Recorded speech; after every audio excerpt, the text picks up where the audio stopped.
Greetings, fellow cultivators. Welcome to Autonova. Remember to like and subscribe to support the journey. Now, let's dive into the next chapter of A Will Eternal. Chen Hichon paused when he got to Bai Xiaochun's name. Bai Xiaochun had become very important to the Great Wall in the short time since he had joined the Skinflayers, and Chen Hichon knew that. Furthermore, he was aware of the close friendship between him and Zhao Tianzhao. Of course, when evening fell, it wouldn't just be Chen Hichon and 30,000 cultivators showing up outside the labyrinth. There would be a host of wildlands savages and soul cultivators. Diva souls were just as precious to the wildlanders, who could use them to add extra power to their secret magics. Because of that, Chen Hichon was worried about the wildlanders contending for the diva soul. However, of even more concern was the fact that the more soul cultivators and savages who entered the labyrinth, the more likely they would be to encounter his apprentice and daughter. Therefore, Chen Hichon wanted someone in the labyrinth whom the wildlanders would be especially drawn to, upon whom they could focus their killing intent. He wanted someone who the wildlanders would specifically want to track down. And there was no one who met those requirements more perfectly than Bai Xiaochun. The wildlanders hated Bai Xiaochun with a vengeance, and the instant they saw him, would definitely try to chase him down and kill him. After all, the reward on his head was for a complete set of 5 elements diva beast souls, which was something no one in the wildlands could remain ambivalent about. For all intents and purposes, any wildlander who went into the labyrinth without very specific orders to the contrary would most likely choose to try to hunt down and kill Bai Xiaochun. Bai Xiaochun's mere presence would attract the attention of all the wildlands forces. Not only would that make things safer for other Great Wall cultivators, but it would increase their chances of getting the diva soul. Bai Xiaochun, Chen Hichon murmured, his eyes glittering. The truth was that the Starry Sky Dao Polarity sect had long since been working on a way to crack the secret of the soul convergence pill. Such pills were far too important to the sect to be controlled by any one person. Of course, Bai Xiaochun had also been kept in the dark, to prevent any frustration or defiance on his part. The sect had almost reached the point of determining the medicine formula, and as for the exploding pill furnaces, the sect had also begun to come up with their own methods of reproducing the effects. Because of all of that, whether it was to the Starry Sky Dao Polarity sect or Chen Hichon himself, Bai Xiaochun wasn't of much value anymore. If the current situation hadn't come about, Chen Hichon would have continued to use him as before. But now, with the lives of his apprentice and daughter on the line, he was more than willing to sacrifice Bai Xiaochun if it meant getting the slightest advantage. With such thoughts on his mind, Chen Hichon unhesitatingly added Bai Xiaochun's name to the list. By the time the sun was high in the sky, Chen Hichon had completed the 30,000 name long list. He was already nervous. After all, the labyrinth would be opening up later in the evening. After sending the name list into the huge eye, he called upon his authority to notify all of the cultivators who would be marching toward the labyrinth. One by one, the identity medallions of the cultivators in the 5 legions began to vibrate as the news came in. I'm included. This mission is going to be dangerous, but rewards come only with risk. There's a diva soul in that labyrinth. Heh. There are definitely going to be soul cultivators too, and they all have terrifying spirit-enhanced weapons. If I can get one, then all of this will be worth it even if I don't get that diva soul. Different reactions could be seen on the faces of the various cultivators in the 5 legions who received orders to join the mission. Many were very excited at the chance to join a diva on an important assignment. Some were frowning at the thought of how dangerous things would likely be. However, they were cultivators of the 5 legions, and therefore, they refrained from complaining. After all, at the bottom of the order was a line of text which explained that anyone who refused to go on the mission would be treated as a deserter. And at the Great Wall, deserters were put to death. As everyone else received their orders, Bai Xiaochun was sitting in his quarters, trembling as he looked at his identity medallion. After looking at the message, he shrieked loudly as the blood drained from his face. Deserter. Deserters are punished with death by 1,000 cuts. I don't want to go. Leaping to his feet, he stared at the identity medallion so hard that his vision began to fade. He felt like he was a lamb who had walked right into the jaws of a tiger, and the sense of profound danger he felt inundated every scrap of his flesh and blood. Terrified, he immediately transmitted a message to Bai Lin. After a long moment passed, Bai Lin responded. Senior Chen has made his decision. I tried to fight him on the point, but he refused to budge. I'm sorry, Xiaochun, nothing can be done about it. Bai Xiaochun's heart immediately went very cold, and his gaze filled with rage as he stared at his identity medallion. I've performed great services for the Great Wall. I'm a major general. Bai Xiaochun was extremely angry, and refused to believe that Chen Hichan was unaware of the lengths the wildlanders would go to try to kill him if he went outside of the Great Wall. In fact, within that labyrinth, it wouldn't be surprising if 5 legions cultivators gave in to the temptation to try to kill him. Furthermore, there was almost nothing he could do to defend himself. If he went, it wouldn't just be extremely dangerous, it would be almost like a death sentence. Despite all of that, Chen Hichan had intentionally selected him to go, and had refused Bai Lin's request to make a change. Clearly, Chen Hichan was doing all of this on purpose. He must intend to use me as bait to distract the wildlanders. Bai Xiaochun thought, his eyes glinting red with anger and his blood pumping wildly. Certain that his analysis was correct, his rage continued to mount. To him, it felt as painful as if someone were standing behind him, poking a saber into his back to force him to jump into a fiery pit. He almost couldn't breathe. If I don't go, I'll be punished with death by 1,000 cuts. Plus, the river-defying sect would be implicated. I'm not simply being put into extreme danger, I'm being sentenced to death. I've been defending the Great Wall for years now. I've earned countless battle credit. And this is how the Starry Sky Dao Polarity sect treats me. Bai Xiaochun was so angry that he balled his hands into fists, his face turning red and blue veins bulging out on his neck. Then, after a long moment, he began to chuckle bitterly. There were no options. It was either a literal death penalty or a figurative death sentence, and therefore, he had no choice other than to pick the latter. They must have already cracked the secrets of my soul convergence pill. There was nothing he could do about that. By this point, he was physically trembling, although it wasn't from fear, but rather, fury. The incident with the fantasy pills back in Sky City had been a clue about how the sect tended to treat him, but he had never imagined that after everything that happened later, he would reach a point like this. After struggling to get himself under control, he chuckled bitterly and began to pack his belongings. Since he had no choice in the matter, the only thing he could do was make sure he was as prepared as possible to keep on living. He took out the eternal parasol and his 8-colored fuel. Originally, he had hoped to use the 8-colored flame at some other time in the future, but now, he didn't hesitate to use it to perform a spirit enhancement on the parasol. After placing the parasol into the turtle walk, 8 dazzling silver designs appeared. He did nothing to cover them up. After all his years at the Great Wall, he had seen wildlands soul cultivators in battle who wielded magical items with multiple spirit enhancements on numerous occasions. From what he could tell, the spirit enhancement techniques in the Heavenspan River were different from those in the wildlands. He had long been curious about that, and had even asked Bai Lin about it, but the only answer he had been given was that it had something to do with necromancers. Bai Lin was hesitant to give any information beyond that. Bai Xiaochun's own inquiries had also indicated that the answer had something to do with necromancers but had uncovered little else, and he had been forced to simply forget about trying to get an answer. After performing an 8-fold spirit enhancement on the eternal parasol, he made similar preparations with his medicinal pills, armor, and magical items, performing spirit enhancements on as many as he could. At one point, both Master God Diviner and Zhao Long came to inform him that they had been selected for the mission. Zhao Long took the news in stride, but Master God Diviner was terrified, and begged Bai Xiaochun to try to get him off the list. Junior Patriarch, save me. I just got here. This isn't fair. Roughly 800 members of the Third Corps had been selected to go on the mission, Song Ke included. All of them were completely taken aback to hear that Bai Xiaochun was also included. Master God Diviner was especially dumbfounded, and eventually just left with a bitter smile on his face. Obviously, if Bai Xiaochun couldn't get out of the mission, then there was no hope for anyone else to be exempted.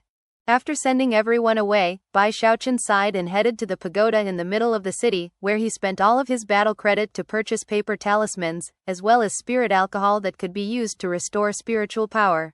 Only with sufficient spiritual power could he protect himself within the labyrinth. As for the 800 other members of the Third Corps, although he was responsible for their safety, considering the limited time involved, he did what he could to help them, but it wasn't much. Soon, it was only 2 hours away from evening. That was when Chen Hichan emerged from the pagoda and summoned the 30,000 cultivators who had been selected for the mission, then waved his hand and shot out beyond the wall. Worried that the group would travel too slowly, he performed an incantation gesture, causing a mass of clouds to build up that quickly carried the 30,000 cultivators across the lands. Because of that, it only took about 2 hours to reach the entrance of the labyrinth.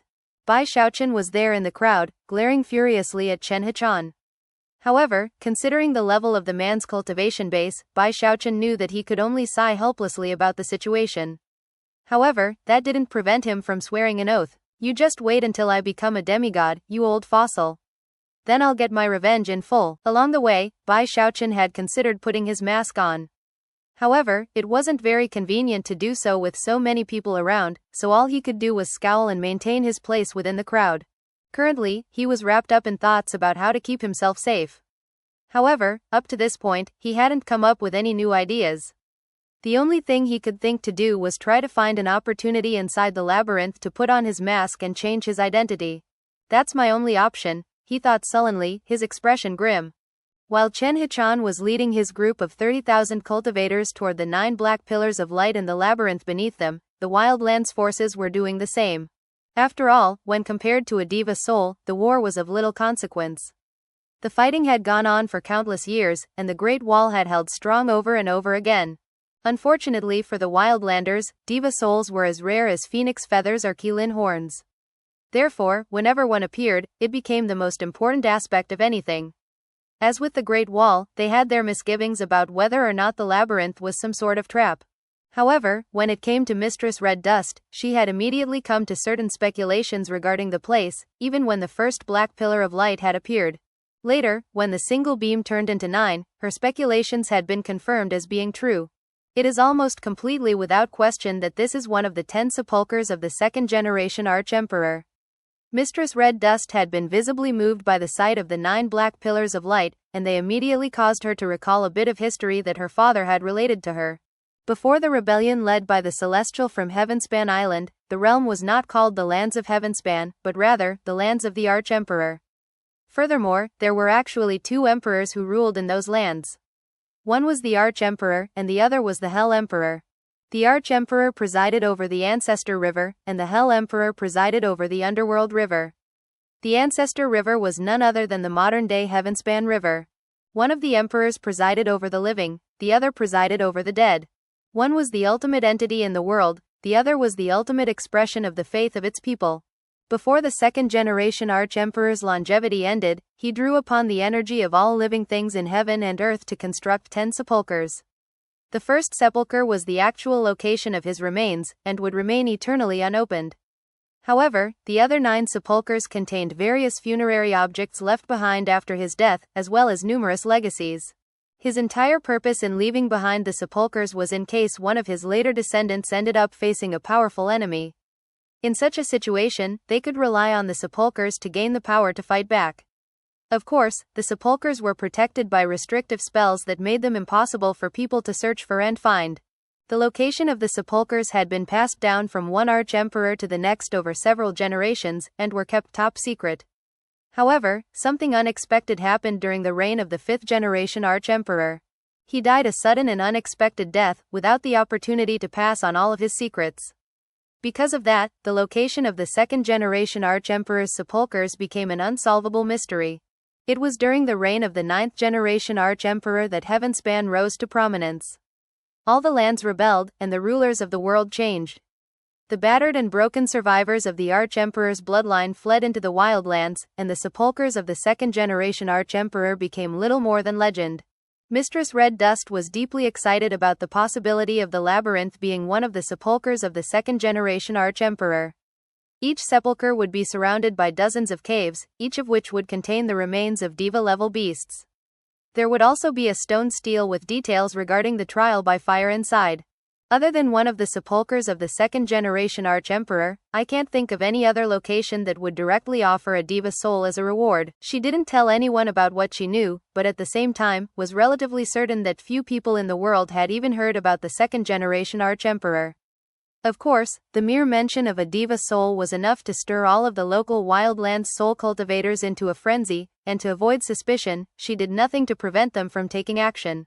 In fact, having so many soul cultivators along exploring the labyrinth at the same time as her would make it easier for her to cover up her true intentions, and make her way through the maze. And that was what led to all of the soul cultivators and savages in the area rushing at top speed toward the labyrinth. Many of them had never fought on the battlefield, and did not belong to any of the major powers of the wildlands. They were essentially rogue cultivators, and they were showing up in droves. Currently, the sky was growing dark as evening approached, and numerous such figures were starting to show up outside of the labyrinth's entrance. At the moment, it was too early for the labyrinth to be open, and therefore, the new arrivals either stuck together in groups of 3 to 5 people, or waited alone off to the side. As evening grew nearer, rumbling sounds filled the air from the direction of the Great Wall as 30,000 beams of light appeared. The commotion instantly drew the attention of the wildlands soul cultivators and savages, whose eyes began to glitter with killing intent.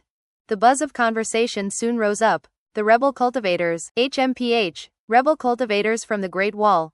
And a big group of them. Yeah, so what? This is the wildlands, and we're the holy people. However, despite the Great Wall having sent a large group, they were actually outnumbered by the wildlands soul cultivators, of whom there were at least 100,000. Chen Hichan was in the lead of the group of 30,000, and as they neared and saw the cold stares being leveled at them, he snorted. The sound of that snort immediately slammed like thunder into the ears of the wildlanders, many of whom couldn't hide their shock as they realized who was in the lead of the Great Wall cultivators. However, Chen Hichan wasn't interested in starting a fight. He could sense Mistress Red Dust's aura locked onto him, and was also aware that, just like himself, she was interested in entering the labyrinth. Therefore, other than his cold snort, Chen Hichan did nothing to the surrounding wildlanders, not even look at them. He just remained there outside the entrance, waiting for evening to fall. Bai Xiaochun was trying to keep himself hidden within the army of 30,000, and was hoping that none of the soul cultivators would recognize him. He even edged his way through the crowd until he was concealed behind a tall, burly man. Then, by peering through the spaces between the man's arms, he took a look at the area up ahead, which was riddled with pits and craters. It actually didn't look very much at all like it had the last time he was here. In the very middle was the largest of pits, which was covered with a shimmering gray shield of light. Apparently, the place was closed, and no one could enter it. Just outside of that pit was a 30-meter-tall stone stele which radiated a sensation of ancient time, as if it had existed in place for countless years on end. Lines of text could be seen on the stone stele which were too small to read with the naked eye. However, by boosting the vision with one's cultivation base, they would become quite clear. Beneath the labyrinth is a realm of trials by fire. Travel through the labyrinth, and pass one of the trials by fire. Whoever takes first place will acquire a diva soul. After reading the text rather quickly, Bai Xiaochun didn't pay it any more attention. After all, the main thing he was concerned about was protecting his poor little life. In fact, he even bowed his head and tried to tune out the muttered conversations of the wildlanders. After all, the gazes of those wildlanders who turned in his direction made him feel very uneasy. They can't see me, he told himself. They can't see me. He even turned to the side a bit to make it harder for people to notice him. However, there were just too many soul cultivators and savages present, and they were congregated in almost every direction possible. Furthermore, more were showing up every moment. Despite the fact that Bai Xiaochun was trying to hide in the crowd, that crowd of 30,000 were completely eye-catching, and all of the soul cultivators and savages were eyeing them. Even if Bai Xiaochun had been able to hide in a better way, he couldn't make himself invisible. It was only inevitable that people would find him, and even if he used cursory methods to disguise himself, they would have been able to detect his aura. The only way to evade detection would have been to put on his mask. However, there were too many people around, and besides, Old Three Eyes would definitely have spread word that he had an appearance-changing ability. Then he would have been in even more danger than before. The best thing to do was to wait for the right moment inside the labyrinth to put on his mask. Even as he was shrinking down in an attempt to keep hidden, one of the soul cultivators off in the distance happened to catch sight of his profile. Almost instantly, the young man's eyes went wide. Pointing in Bai Xiaochun's direction, he shouted, "Devil Bai. I just saw Devil Bai." The explosive volume of his voice ensured that all of the soul cultivators in the area heard him. Jaws dropping, they all turned in the direction he was pointing. Inwardly, Bai Xiaochun was howling in grief. Moments ago, he had felt that he was doing a very good job of hiding himself, and could never have imagined that someone would so viciously call out his name. Numerous gazes fell upon him, as sharp as swords, and although not everyone could see his face clearly, there were plenty who could. "Devil Bai, it's Devil Bai. I can only see his back, but that's definitely him. Ha ha ha, I can't believe Devil Bai is here, it's really him." Bai Xiaochun was howling inwardly, his scalp tingling in terror. Even if he were more powerful than he currently was, there were just too many wildlanders, all of whom wanted his head for the bounty on it. Immediately, he began to tremble, and hurried in a different direction to try to hide. However, the people who had already caught sight of him were yelling out loudly, causing more wildlanders to turn their gazes in his direction. Some people even flew up into the air, eyes flashing like sharp arrows as they locked onto his position. The cultivators of the 5 legions who were in his area subconsciously began to back away from him, pushing away the 3rd Corps soldiers as they did. The burly man he had been hiding behind instantly felt pressure weighing down on him, and moved away. "Don't go, bro," Bai Xiaochun exclaimed. "Let me hide behind you for a bit, and once the danger is past, I'll definitely give you some handsome compensation." And yet, the burly man simply hurried off without so much as a backward glance. Bai Xiaochun was getting very anxious, and was about to look for other cultivators to hide behind when he realized that everyone was struggling to get away from him, leaving him completely exposed. Before long, everyone in the entire area was looking at him. Devil Bai, the wildland's humiliation will never go away unless Devil Bai is killed. I can't believe he has the guts to show up here. Ha ha ha, Devil Bai is mine. Forget about the hidden treasure and the diva soul. I don't care about that stuff. If I can kill Bai Xiaochun, I'll get a full set of 5 elements diva beast souls. That's pretty much the exact same thing as a diva soul. How outrageous. He dares to show up here despite having a bounty of diva beast souls on his head. He's basically taunting us. Bai Xiaochun was grief-stricken and enraged at the same time, and felt his guts cramping up inside of him from the terror. The greedy, hateful gazes of the wildland's soul cultivators and savages only seemed to intensify with every moment that passed. Plus, all of his compatriots from the Great Wall were backing away from him, and some even gazed at him with glittering eyes, making his heart feel as cold as ice. I didn't want to come here. I'm not taunting anybody. Almost everyone was looking at him with evil designs, and the way they seemed to think that he was a treasure worth looting caused sweat to break out on his forehead. After all, whoever it was that killed him would get a full set of 5 elements diva beast souls, which could theoretically be used to trade for a diva soul. Most importantly, if somebody killed me, not only would they get a set of 5 elements diva beast souls, they would also get my 2 diva souls.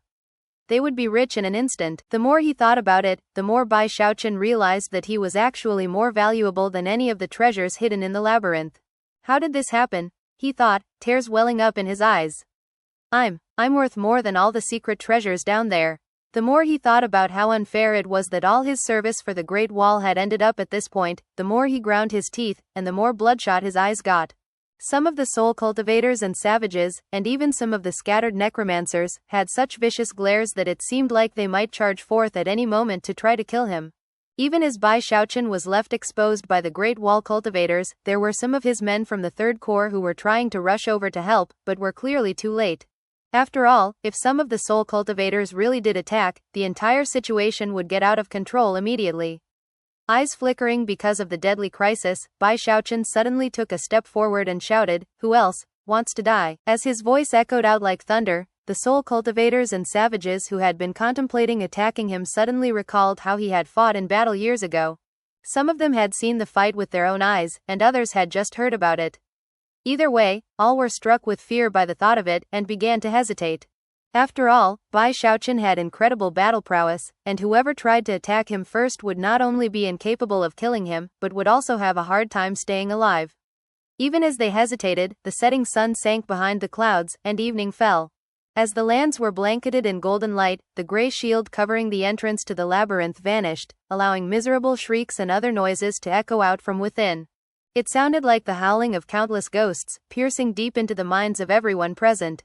Bai Xiaochun was racked with anxiety, but didn't see any other options available. Although going into the labyrinth would place him in the middle of extreme danger, it also would give him an opportunity. Therefore, as soon as the entrance was revealed, and while everyone else was still reeling in shock, he gritted his teeth and shot forward in a blast of speed, becoming a series of afterimages that made a beeline toward the entrance.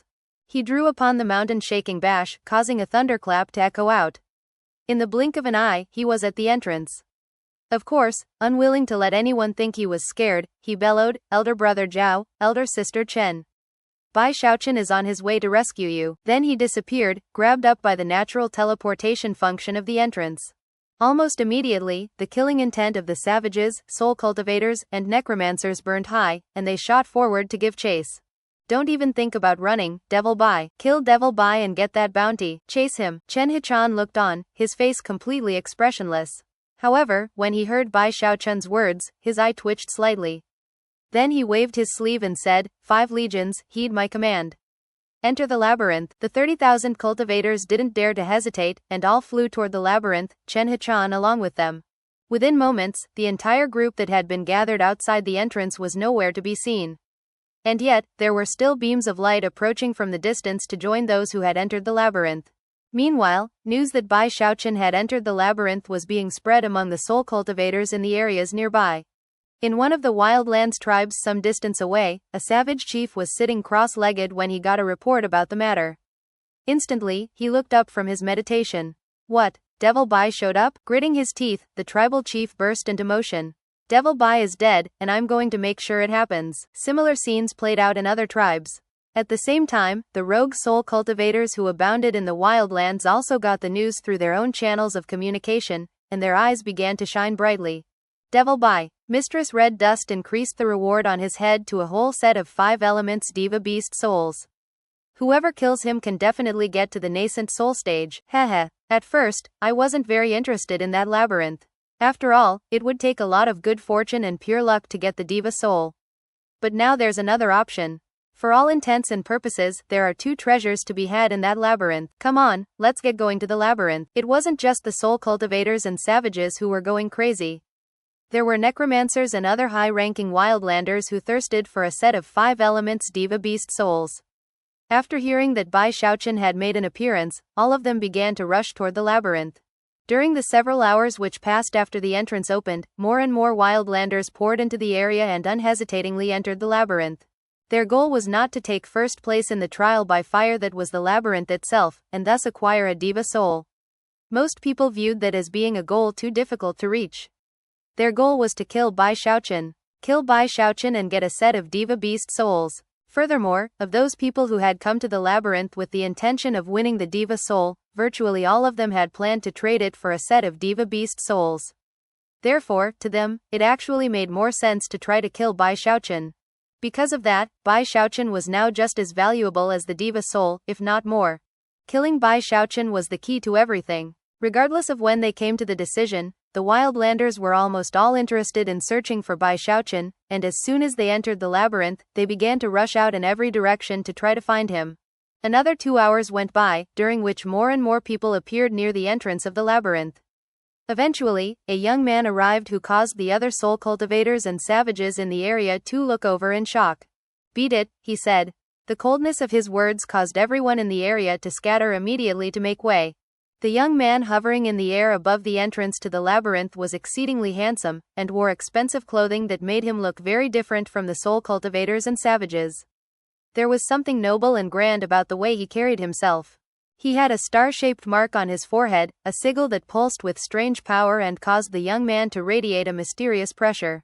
Strapped to his back was a pitch-black greatbow that had 9 silver designs on its surface. Anyone who laid eyes on that weapon would instantly be filled with both fear and envy. Soon hushed whispers could be heard in the area. He's from one of the aristocratic necromancer clans. Looks of respect soon appeared in the eyes of the soul cultivators, and as for the savages, they trembled as they bowed in greeting. In the wildlands, necromancers occupied extremely high positions, and the aristocratic necromancer clans were extremely powerful, to the point where they were even highly valued by the nobility.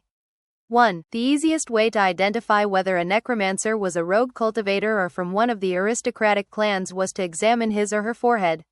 Only necromancers from the aristocratic clans would have ancestral sigils like this young man. This young man was not in the nascent soul stage, only in the great circle of core formation. However, because of his status as an aristocratic necromancer, he was the type of person who commanded respect no matter where he went in the wildlands. His name was Zhou Yixing, too, and as he stood there outside of the entrance of the labyrinth, he completely ignored all of the surrounding soul cultivators and savages. Originally, he hadn't planned to enter the labyrinth. Neither had he participated in the recent war with the Great Wall. Such things were beneath him. After all, although the clan he came from couldn't be considered extremely large, it was quite famous in this particular area. He only had one reason for coming to the labyrinth: Bai Xiaochun. Although my Zhou clan might get a complete set of 5 elements Diva Beast souls soon, I would never be in the running to get them. But, if I can kill Bai Xiaochun, then I'll definitely have those souls for my own. Then, after I reach the nascent soul stage, I'll be able to rise in the necromancer rankings. I can finally try to conjure 10-colored flame, or perhaps even 11-colored flame. With 10-colored flame, I will rise to the absolute peak of the Master Necromancer rank. And if I can make 11-colored flame, then I'll finally be a terrestrial necromancer. With such thoughts on his mind, Zhou Yixing's eyes sparkled with anticipation, and he flew directly into the entrance to be teleported into the labyrinth. By this point, there were fully 200,000 people inside the labyrinth, with only 30,000 of them being from the Great Wall. The rest of that number was comprised of soul cultivators and savages, as well as a few hundred necromancers. Although everyone was teleported to different locations throughout the labyrinth, considering there were 200,000 of them, they made a huge splash upon their entrance. The labyrinth was essentially a complicated, sprawling maze in which divine sense was severely limited. As for all the people who wanted to track down Bai Xiaochun, they immediately scattered in different directions to look for him, and yet, none of them were able to find a single trace. That only made the wildlanders more anxious, as they worried about the prospect of someone else being the one to find him.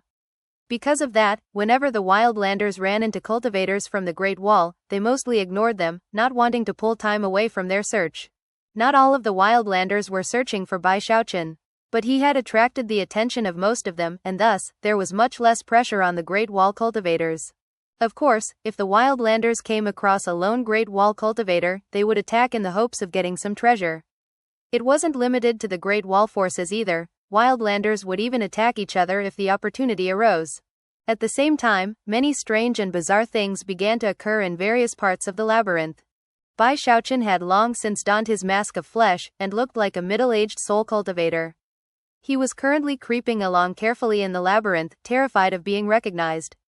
Back when he had first entered the place, he had shot through the tunnels at top speed, randomly picking directions in the hope of losing his pursuers. In that he had succeeded, but as a result, he now had no idea where he was. He tried to use some magical techniques in the hopes of figuring a way out, but quickly found out that the labyrinth contained a ceiling pressure that made such magics of heaven and earth impossible to use. So what if I'm lost? Everyone else is going to be just as lost as me. Rubbing his forehead a bit, he looked around at the walls of the tunnels, which all looked exactly the same to him. He almost felt a bit dizzy. The tunnels had low ceilings, making it impossible to fly up into the air and get one's bearings. Plus, divine sense was limited. Bai Xiaochun had even tried blasting his way through the walls, but it had little effect. Even more frustrating was that it was impossible to leave marks on the walls to keep track of which tunnels he had passed through. Worse of all was that the entire place was freezing cold. It was a sinister coldness that differed from his frigid qi, and made the entire labyrinth seem like it was a cemetery or graveyard. On numerous occasions, Bai Xiaochun got the sensation that someone was watching him from behind. However, whenever he looked over his shoulder, he didn't see anything behind him. "What kind of awful place is this?" he muttered, chewing on his bottom lip. After walking a few more steps, he suddenly stopped in place, his eyes shining with a fierceness that made him seem like a sharp, drawn blade. It was in that moment that 4 figures hurried around a corner up ahead of him. 3 of them were soul cultivators, and 1 was a savage giant who had shrunk his body down to a height of 3 meters. They were obviously a team of some sort, and they all had profound cultivation bases at the Great Circle of Core formation. Shockingly, one of the soul cultivators had a partially formed nascent soul, indicating that he had failed in his attempt to reach the nascent soul stage and was now considered a pseudo-nascent soul cultivator. Being in the pseudo-nascent soul stage had upsides and downsides. The upside was that such a cultivation base was higher than even the Great Circle of Core formation. The downside was that if a person with that type of cultivation base wished to complete their nascent soul, the difficulty level would be 10 times greater than normal. This group of 4 was moving in formation, with the giant taking the lead position, and the 3 soul cultivators following. Although the soul cultivators weren't wearing very extravagant clothing, they all had magical items swirling around them. One had a green flying sword with 6 silver designs. The other had a similar sword, except that it was red. Clearly, those 2 swords had both received 6-fold spirit enhancements. Even more shocking was that the pseudo-nascent soul cultivator had a glittering pearl floating above him that had 7 silver designs on it. The group of 4 swung around the corner with vigilant expressions on their face, and almost immediately caught sight of Bai Xiaochun with his mask on. Bai Xiaochun stood there, staring back at them. This was not the first group of wildlanders he had come across. He had run into a few other groups along the way, all of whom had simply looked at him for a moment before proceeding along their way. Bai Xiaochun and the group of 4 stood there for a few breaths of time, sizing each other up. Then, Bai Xiaochun backed up a bit to make room for them to pass. The wildlanders continued forward, eyeing Bai Xiaochun and his multiple layers of armor. When they were roughly 30 meters away, the giant suddenly turned and started running toward him, cackling madly. They still don't know who I really am, Bai Xiaochun thought. They just liked my armor, and since I'm alone, think they can rob me. I need to finish this quickly. Eyes flashing with cold light as the savage giant closed in, Bai Xiaochun took a step forward with speed that left his opponents completely taken aback. Before any of them could see him clearly, they heard a muffled boom, and then the screams of the savage giant, who flew backward through the air for a brief moment before exploding into bits, sending arrow-like streaks of blood toward the soul cultivators. When things became clear, they saw Bai Xiaochun standing in the spot once occupied by the savage giant, slowly lowering his fist. Their eyes went wide, and their hearts started to pound at the realization that they had provoked a powerful expert. However, it was too late for regrets by this point. All 3 of the soul cultivators had fought on the field of battle, and knew that when enemies faced each other in a fight, there was only one option. The blood streaking toward them contained corrosive toxins, and there was nothing that the 3 of them could do to negate it. Therefore, the pseudo-nascent soul cultivator sent a burst of light streaming out of his pearl, which created a glimmering shield that blocked most of the blood. Then the killing intent of the 3 soul cultivators began to surge. Die. 1. In English, the words aristocracy and nobility can be virtually synonymous, but the 2 Chinese terms being used here are very different. In this case, what I'm translating as aristocratic clans is basically referring to rich and powerful clans who have long histories in the area, but aren't necessarily connected to the government. The nobility, on the other hand, would be part of the government or ruling class. 2. Zhou Yixing's given name, Yixing, literally means 1 star. 2 of the 3 soul cultivators performed incantation gestures, sending their 2 flying swords screaming through the air toward Bai Xiaochun at top speed. Both swords had 6-fold spirit enhancements, and thus, Bai Xiaochun was very well aware of how dangerous they were. Simultaneously, the pseudo-nascent soul cultivator began to chant an indecipherable enchantment that caused the pearl floating above him to fill with black mist. Then, the image of an evil ghost appeared, which lunged out toward Bai Xiaochun with outstretched hands. Considering how they quickly blocked all of Bai Xiaochun's possible avenues of approach to them, it was obvious that this group had worked together before in the past. Just as they were preparing to move forward, though, Bai Xiaochun snorted coldly. You guys have spirit-enhanced treasures, huh? Well, so do I. With a flourish, he pulled a black parasol from his bag of holding. It was none other than the eternal parasol. In the past, Bai Xiaochun's cultivation base had only allowed him to use a fraction of the power of the parasol. But now he was in the great circle of the gold core stage, and although he still couldn't unleash its full potential, he didn't have trouble using it like he had before. Almost in the same movement with which he produced the parasol, Bai Xiaochun shoved it out in front of him and pushed his finger down onto the handle. Then, a pop could be heard as the black parasol opened up, just in time to meet the flying swords and the misty ghost. The 2 flying swords slammed into the defensive barrier that was the parasol, and were sent spinning off to the side. As for the misty ghost, it let out a shriek and made as if to retreat. However, that was when a bizarre, smiling face appeared on the surface of the black parasol. The face began to inhale, and the ghost shrieked as it was sucked in. Although all of these things take some time to describe, they took place in the time it takes a spark to fly off of a piece of flint. A moment later, the 3 soul cultivators were looking at Bai Xiaochun with expressions of complete and utter shock, and the pseudo-nascent soul expert was so shocked that his eyes were bulging out of his head. The sight of the 8 silver designs on the surface of the eternal parasol left him panting in shock. But then, only a moment later, his eyes glinted with ferocity, and he took advantage of his 2 companions' astonishment to suddenly reach out and shove them. The 2 soul cultivators' faces fell. Never could they have imagined that their own leader would act so ruthlessly. And yet their bodies were completely beyond their own control as they tumbled toward Bai Xiaochun. Simultaneously, the pseudo-nascent soul cultivator retreated as quickly as possible. From what he could tell, this middle-aged cultivator not only had a powerful fleshly body, but he also had a profound cultivation base and shocking magical items. He was like a prowling wolf who was completely confident in being able to move about on his own. Not only did he not fear people ambushing him, he intentionally put himself out in the open to attract attention. As the three soul cultivators were thrown into chaos, Bai Xiaochun closed the parasol and took a step forward, utilizing such blinding speed that he transformed into a series of afterimages that instantly appeared directly in front of his two weaker opponents. Then, he struck out twice in quick succession with his right hand, striking each of them in the chest. Agonized shrieks rang out, and blood erupted from the mouths of the two soul cultivators as they tumbled backward like kites with their strings cut. Unexpectedly, they also began to wither up as their life force turned into white mist that swirled out of their eyes, ears, noses, and mouths, and headed toward the eternal parasol. Bai Xiaochun was used to the eternal parasol consuming life force, and now that it had received an eightfold spirit enhancement, it was even more powerful than before. However, the fact that it could do so from a distance was new to him. Of course, now wasn't the time to ponder the new development.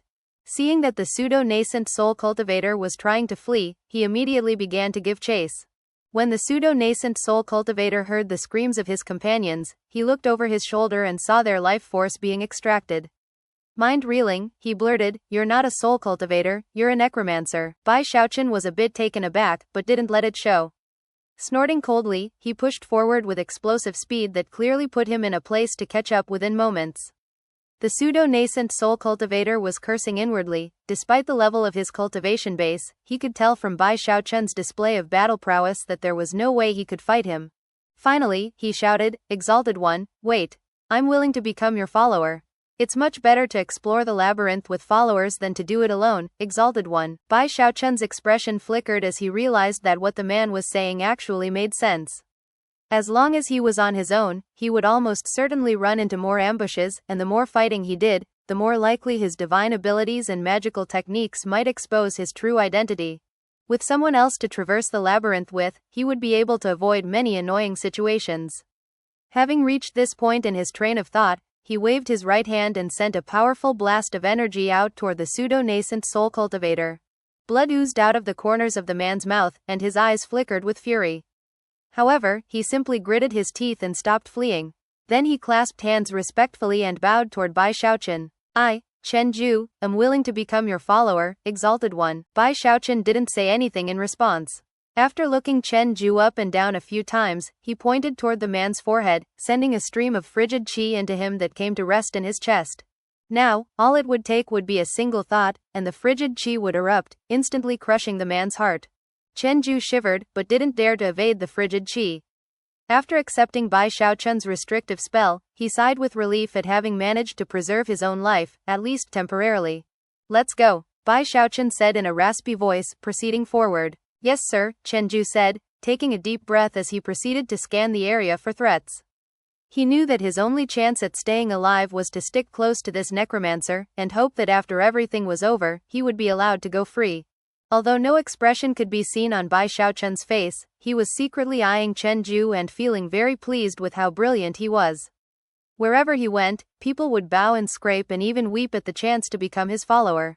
He really had no choice but to agree to the arrangement, although he was very curious to know how the man would react upon finding out that he was now a follower of Bai Xiaochun.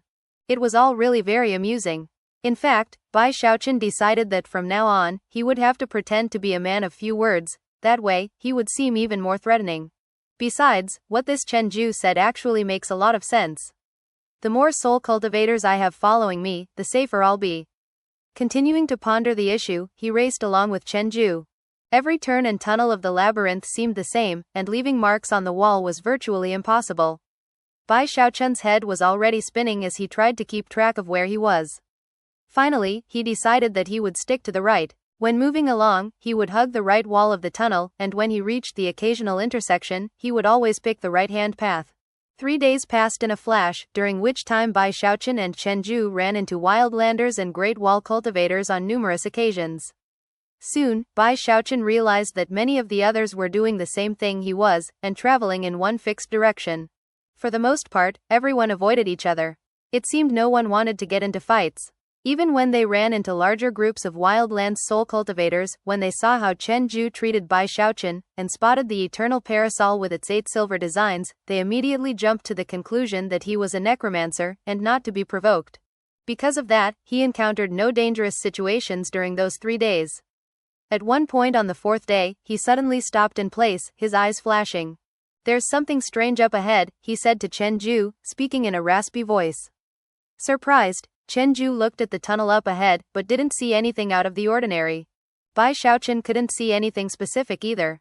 However, from his battle with Luokan clan onward, he had continuously developed his sensitivity to danger. As a result, he was never mistaken in identifying perilous situations. He could sense that even though the area up ahead didn't seem unusual, there was killing intent lurking there. Without any hesitation, Bai Xiaochun began to back up. As for Chen Ju, although he wasn't sure what exactly was going on, he didn't dare to defy Bai Xiaochun, and also began to edge backward. Almost at the same time, a peal of cold laughter rang out, and in the blink of an eye, ripples spread out through the air like waves on water, and numerous figures appeared out in the open. Shockingly, there were more than a dozen people in the tunnel now. All of them had profound cultivation bases, and all of them were charging toward Bai Xiaochun. Bai Xiaochun's eyes flickered with killing intent, and he spun, raising his eternal parasol. 8 silver designs erupted with blinding light, and the bizarre face appeared again. Just when it seemed that fighting was about to break out, a cold voice drifted out from the ripples in the air. Don't be so disrespectful. Almost immediately, the soul cultivators who had been charging toward Bai Xiaochun stopped in place. At the same time, a young man stepped out from the ripples, his expression grim. He was clad in a long, expensive garment, and had a star-shaped sigil on his forehead. He was none other than Zhou Yixing. Intense fluctuations of soul power rolled off of him, soul power that completely differed from that of the soul cultivators. There was something abstruse to it, an indecipherable pressure of incredible magnitude. Even more shocking was that flickering within the palm of his hand was a tongue of underworldly flame. The flame had many colors to it. In fact, closer examination would reveal 9 different colors. The instant Bai Xiaochun saw it, his eyes went wide and his mind spun. That fire was 9-colored flame. Thus, this episode comes to an end. Remember to like and comment so we can discuss the story together. Until we meet again in the next chapters.